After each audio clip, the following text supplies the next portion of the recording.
बाबा, आज तो आप बिल्कुल दूल्हे की तरह लग रहे हैं। बहुत तेज खुशबू भी लगाई हुई है, क्या बात है? बाबा सही कह रहे हैं, लोग चमक तो रहे हैं आप। तुम तो ऐसी बातें मत करो अजलान, प्लीज। अच्छा चलो अब मजीद गुस्सा मत करो, ये डिवोर्स का मसला भी हल हो जाएगा। जब तक ये मसला हल नहीं होता ज़ैनब और मेरा रिश्ता मजीद खराब होता जाएगा। अस्सलाम वालेकुम। यहाँ देखकर हैरत हुई तुम्हें?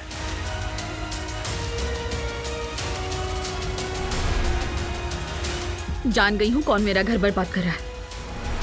कौन? वो जो मुझे मेरे शौहर से जुदा करे है, एलिफ असलान है।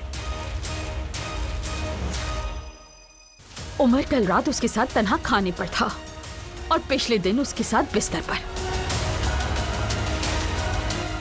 आलिफ साहिबा, एक जरूरी काम निकल आया, खाने को कैंसिल करना पड़ेगा, माजरत चाहता हूँ। आह उमर, आह। सब खैर तो है ना?